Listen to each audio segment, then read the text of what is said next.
अब यशोदा मैया के लाला को लिया है गर्गाचार्य जी ने।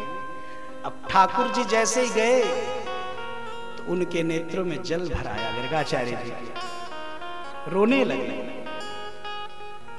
नंद बाबा ने कहा महाराज हमसे कोई गलती हो गई क्या, कोई त्रुटि हो गई, कोई दोष, कोई अपराध हो गया, हमारे लाला को लेते ही रोने लग गए। यशोदा मैया बोली हमसे अपराध हुआ हो तो हम क्षमा मांग लें, और ये बताइए हमारे लाला में तो कोई दिक्कत नहीं है।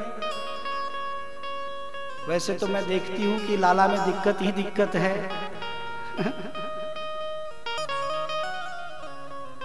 गर्गाचार्य जी ने कहा देवी आपके लाला में आपको क्या दिक्कत दिखाई देता है? बोले एक तो ये बहुत काला है, एक तो रंग का दिक्कत है इसमें। तो माँ को तो चिंता रहती है ना, आगे चल के विवाह इत्यादि भी तो करना है। बोले महाराज एक तो इतना सांवला है, एकदम काला जैसा लगता है, और ऊपर से एक बात और बताऊं।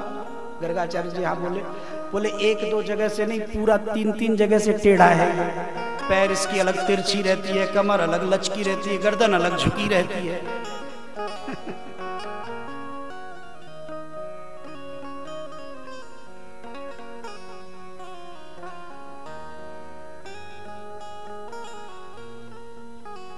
सतयुग में श्वेत, त्रेता में रक्त, और कलयुग में गर्गाचार्य जी कहते हैं इदानीं कृष्णताम गतः बहुनि संति नामानि रूप गुण सुतस्यते। वैसे तो यशोदा और बाबा नंद तुम्हारे लाला के बहुत सारे नाम हैं, बहुत सारे रूप हैं, बहुत सारे गुण हैं, मैं क्या कहूं। अब तो इसके रंग का आश्रय लेकर मैं भी अब इसका नाम रख दे रहा हूं। हम भी क्या करें, क्या रख रहे हैं, कृष्णताम गतः। अब ये कृष्ण हो गया है, इसलिए हम भी इसका नाम बाल कृष्ण रख देते हैं। बोलिए बाल कृष्ण भगवान की जय जय। यशोदा मैया बोलिए बाबा कैसे हैं, बड़े विचित्र बाबा हैं। रंग का भी आश्रय लेकर कहीं नाम रखा जाता है? जिसका बेटा काला होगा क्या उसका नाम कलुआ ही रख देंगे? ये तो ठीक नहीं है। देखिए हिंदी में हम लोग लाल रंग को लाल कहते हैं, संस्कृत में क्या कहते हैं? रक्त। हिंदी में सफेद को सफेद कहते हैं, और संस्कृत में श्वेत। हिंदी में पीला कहते हैं, संस्कृत में पीत। हिंदी में नीला कहते हैं, संस्कृत में नील। ठीक इसी तरह हिंदी में काला और संस्कृत में कृष्ण कहते हैं काले रंग को। तो यशोदा मैया कहते हैं कुल मिलाकर नाम तो काला ही रखा, हिंदी में ना रखकर संस्कृत में रख दिया। अच्छा, अब बाबा को इशारा की यशोदा में, इधर इधर सुनो। एक तो ये कृष्ण नाम रख दिए, ऊपर से ये बोलने में भी नहीं आ रहा है। मैं कोई विद्यालय में गई हूँ, स्कूल में गई हूँ, कोई इतनी पढ़ी लिखी, कोई इतनी व्याकरण की आचार्य थोड़ी हूं मैं, मुझसे इतना टेढ़ा मेढ़ा नाम नहीं लिया जाए। नंद बाबा बोले देखो ब्राह्मण के मुख से जो निकल जाए वो कल्याण में होता है, वो मंगल में होता है। अब जो इन्होंने नाम रख दिया वो तो रख दिया। अच्छा अब मेरी बात ध्यान से सुनो, कुछ पूछना हो तो पूछ लो। बाबा जी कब चले जाएंगे पता नहीं है। यशोदा मैया ने कहा अच्छा बाबा कुछ पूछना चाहती हूँ। गर्गाचार्य जी ने कहा पूछो पूछो। बोले ये जो आपने नाम रखा है ना बड़ा टेढ़ा है,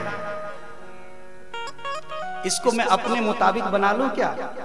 गर्गाचार्य जी ने कहा हमें जो रखना था हमने रख दिया, तुम्हें जो बनाना हो बना लो। बोले कन्हैया बोलूं? गर्गाचार्य जी बोले हाँ बोलो बोलो। यशोदा मैया को लगा ये भी थोड़ा टेढ़ा सा है, कुछ ठीक नहीं है, इसको भी थोड़ा और ठीक कर लूं। तो गर्गाचार्य जी ने कहा इससे ज्यादा सीधा क्या होगा? बोले ये कन्हैया की जगह कानूड़ो बोलूं, कानूड़ो ठीक रहेगा। गर्गाचार्य जी बोले ठीक है तो कानूड़ो बोल देना। यशोदा मैया को लगा ये भी थोड़ा जम नहीं रहा है, ये भी थोड़ा परिश्रम, जीभ को मेहनत करनी पड़ रही है। गर्गाचार्य जी महाराज आपकी आज्ञा हो तो इससे भी सरल बना लूं। तो गर्गाचार्य जी बोले इससे सरल क्या बनेगा देवी? तो मैया यशोदा ने हाथ जोड़कर कहा कन्नुआ कर लूं, कन्नुआ ठीक रहेगा, कन्नुआ बहुत इजी है। गर्गाचार्य जी बोले बस इससे ज्यादा सरल मत करना नहीं तो बहुत कठिन हो जाएगा। ये ठीक है।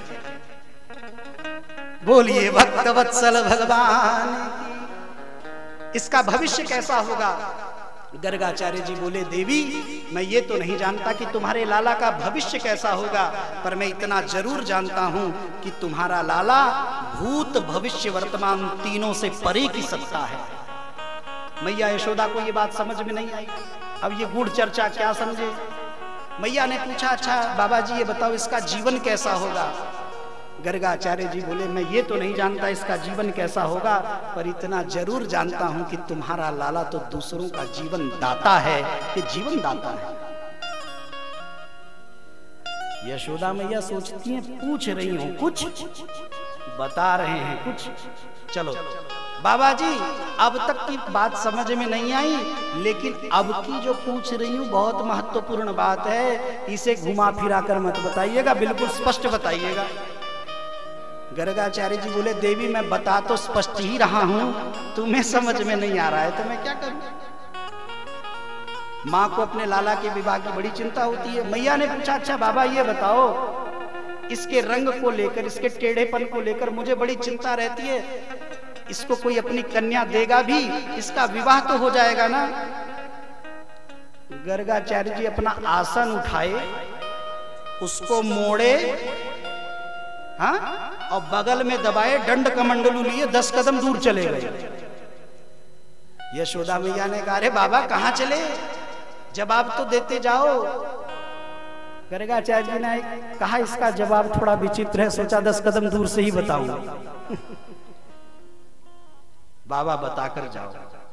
अरे देवी चिंता ना करना, तुम एक विवाह की चिंता करती हो, 16,108 विवाह होंगे तुम्हारे लाला के, तुम बिल्कुल चिंता मत करना।